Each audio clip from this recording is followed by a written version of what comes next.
Good afternoon. It is Friday, April 30th. I'm Katie Lee, and we're back with another exciting program in store for you. On this edition of The Pulse, Hunter Donovan finds a new local business that is sweetening up downtown Manchester, and Tyler Berry serves as a host for another round of trivia. We have all that and more on this week's program. Stay tuned because you're watching The Pulse.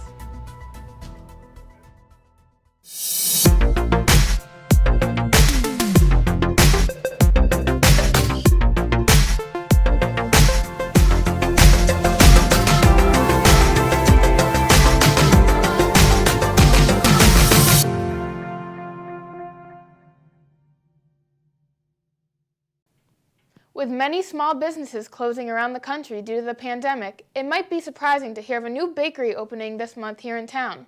Hunter Donovan brings us to Main Street to see how Manchester Cheesecake Company is a sweet addition to the community. It might be easy to miss from the street, and the hours are a little limited right now, but you certainly won't forget it once you try it.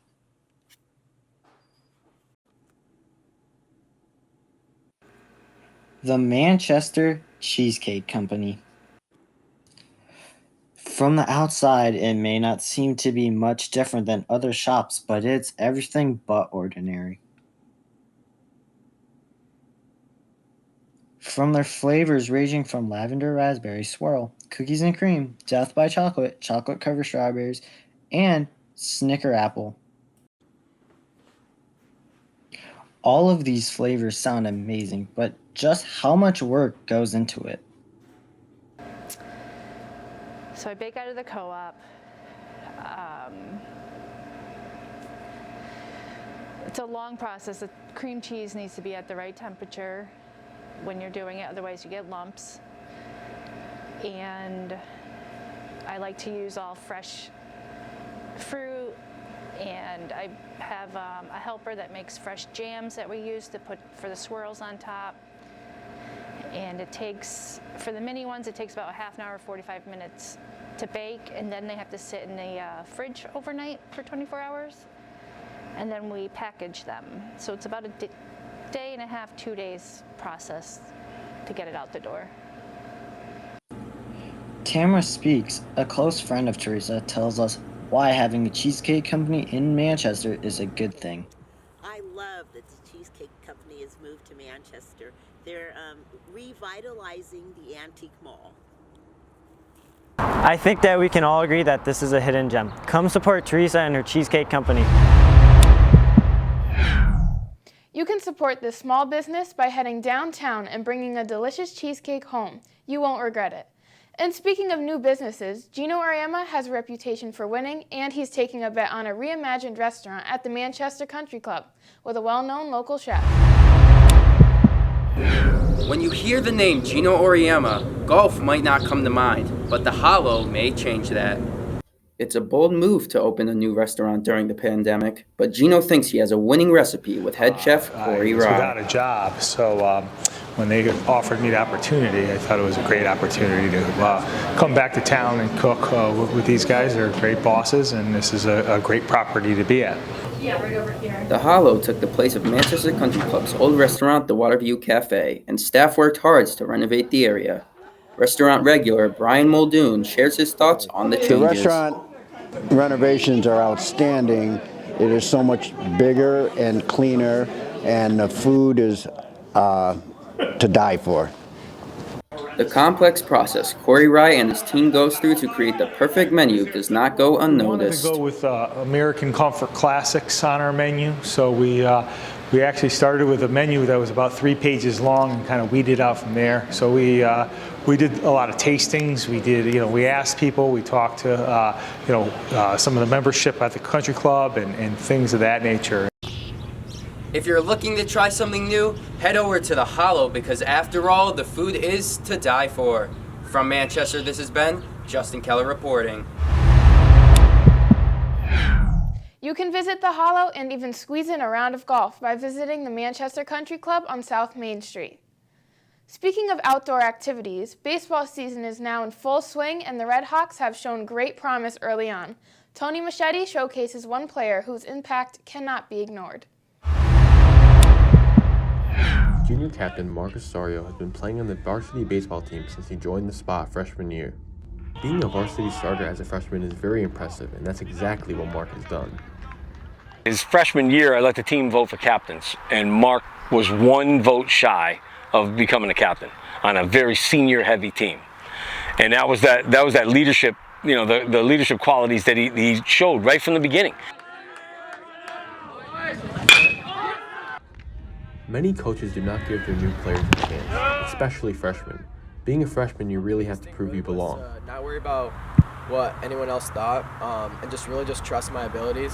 After earning a spot in one of the most crucial positions on the field as a freshman, Mark was looking to have a breakout sophomore year until it was tragically canceled due to COVID-19.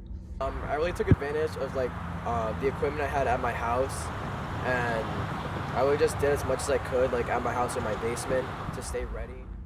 Mark, now getting his full junior year, is well prepared and has made the strides to earn a spot as a captain. Really validating of the work that I've put in, and I'm just really grateful to be able to, and I'm really honored to be able to lead this team. It just makes us a better team overall.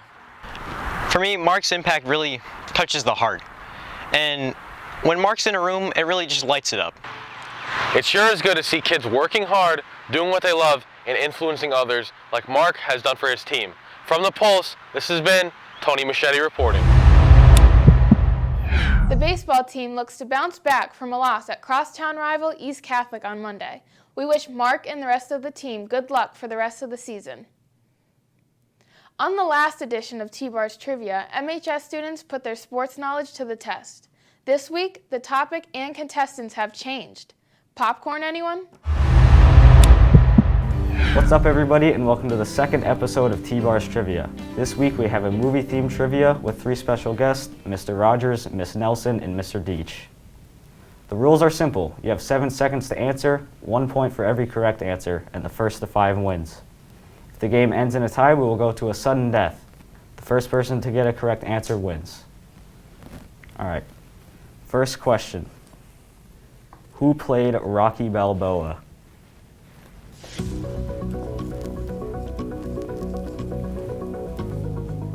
All right, whiteboard's up. I don't know how to spell his name, but... All right, we got 2 correct answers, Mr. Deach and Mr. Rogers. Second question. What famous saga takes place in a galaxy far, far away? All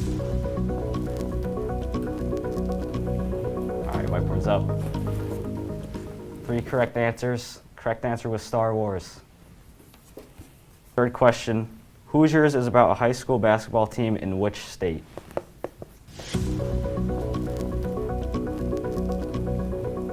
All right, flip them. We got 2 correct answers. Correct answer was Indiana. Mr. Rogers, not in Connecticut. Fourth question. What supernatural comedy about a group of scientists took place in New York City?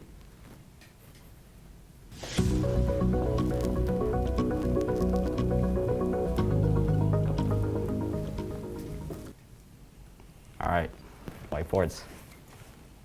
All right, 1 correct answer. Correct answer was Ghostbusters. Fifth question, where did Kevin's family travel to in Home Alone?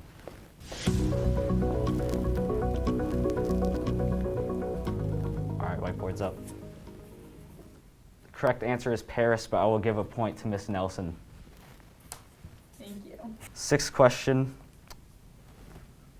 what is Buzz Lightyear's famous saying?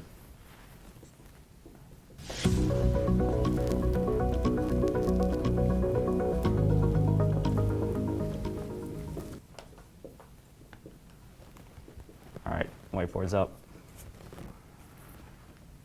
All correct answers to infinity and beyond. Seventh question. In the Hunger Games, what district were Katniss and Peeta from?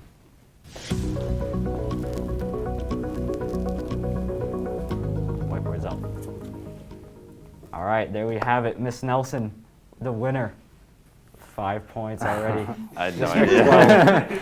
Picked a random number. Our second winner of Tbars Trivia is Miss Nelson. Thanks to the contestants for coming out and participating today.